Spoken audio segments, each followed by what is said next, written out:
we each have to have some level of concern and care about the suffering of other people, and then to do something about it.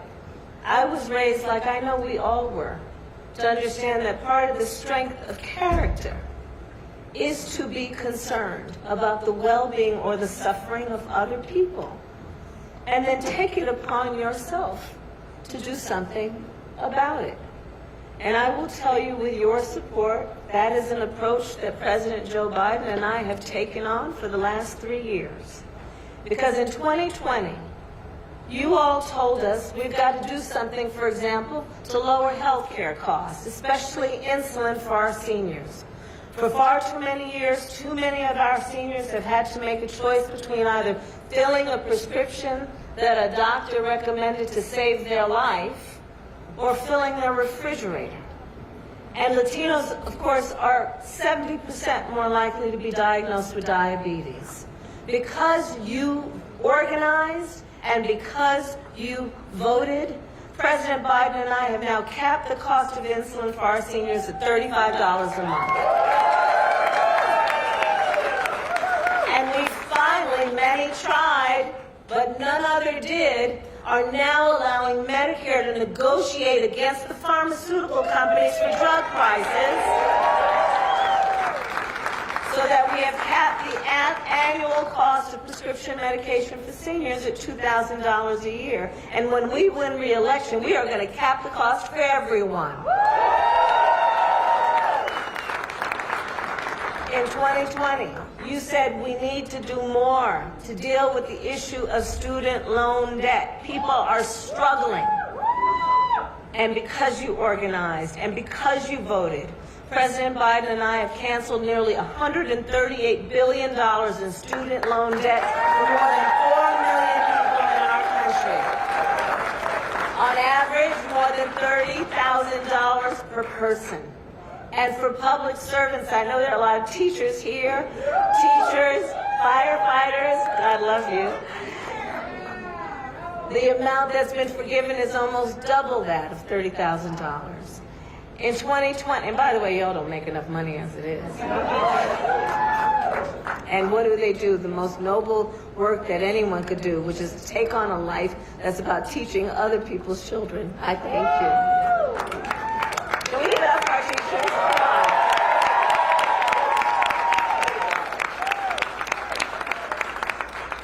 In 2020, you organized and you said, look, we need to take on the issue of gun violence. That gun violence is now the #1 killer of children in America. Understand, not car accidents, not some form of cancer. Gun violence is now the #1 cause of death for children in America. And Latinos are twice as likely to be the victims of gun violence. So to keep our community safe, President Biden and I passed the first major gun safety law in nearly 30 years. And in my leadership as the head of the White House Council on Gun Violence Prevention, and in memory of Columbine, Aurora, Uvalde, and Club Q, we continue, and we all continue, to fight for an assault weapons ban, universal background checks, and red flag laws. And we will keep fighting. And we just need to win back the House, hold on to the Senate, and we will be a step closer to getting where we know we need to be. That's right. Colorado in 2020, you said our immigration system has been broken for years and it needs to be fixed. And we also know, and it's the story of so many here, America is a nation of immigrants. Generation after generation, immigrants have made our nation stronger.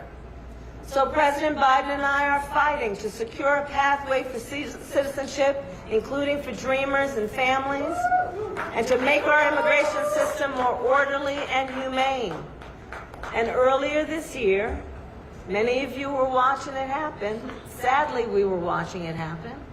Earlier this year, while we helped lead a strong bipartisan border security bill, a bill that would have given nearly $1.5 billion to support cities and states, the Republican leadership in Congress will not put it up for a vote. And you know why? Because Donald Trump told them not to. Because it is clear that while we want to fix a problem, they want to run on a problem because they got nothing else to run on. And mind you, Donald Trump telling them not to put it up for a vote, the same person who separated families, separated children from their parents, the same person who tried to end DACA, young people who otherwise have been serving in our military, working in Fortune 500 companies, and contributing to the strength of our nation.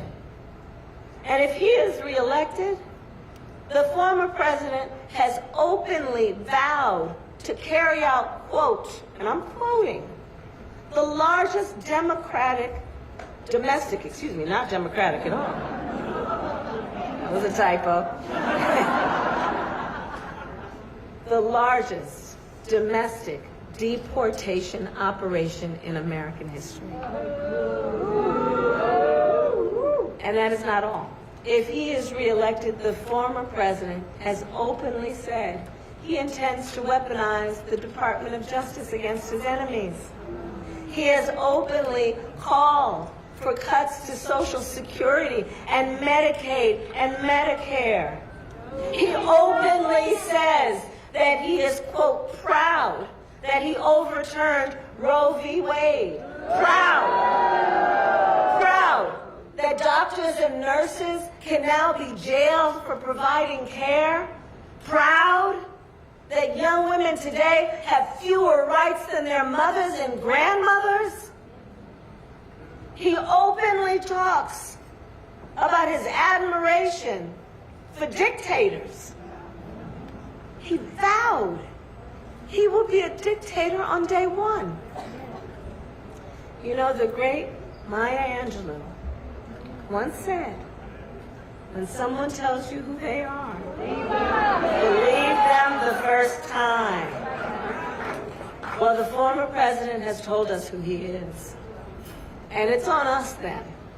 It's on us then to recognize the threat he poses. Because it will be no surprise if it happens. It's on us. And let us recognize that in addition to him, there are extremists across our country who have been incited, encouraged, and even cowered by the former president. Just look at states around our nation where we witness a full-on attack on hard-fought, hard-won fundamental freedoms. The freedom to vote, the freedom to be safe from the horror of gun violence, the freedom to be who you are, love who you love openly and with pride, the freedom of a woman to make decisions about her own body and not having the government tell her what to do. And on that point, I think we are all clear. One does not have to abandon their faith or deeply held beliefs to agree. The government should not be telling her what to do.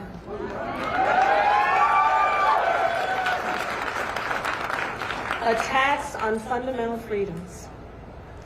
And understand, and especially I say this to the young leaders who are here today, understand, it does not have to be this way.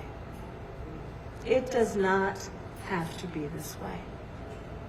When we win majorities in the United States Congress, and Congress passes a bill that reinstates the protections of Roe v. Wade, Joe Biden will sign it into law. When we win, we will also raise federal minimum wage, which is currently a poverty wage. We will secure a pathway to citizenship, including for dreamers and families, and invest in affordable child care and paid family leave and affordable housing.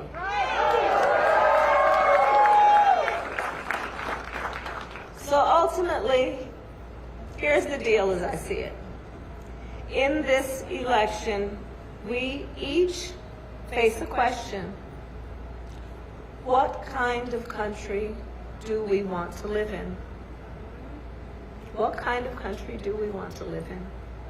Do we want to live in a country of liberty, freedom, and rule of law, or a country of disorder, fear, and hate? And each of us has the power to answer these questions in so many ways, including at the ballot box. So Colorado, in this election, let us together fight for our freedoms, for individuality, for self-determination, for dignity for all people. Let us fight for our democracy. And born out of our love of country, let us fight for the promise of America. And you know what? When we fight, we win!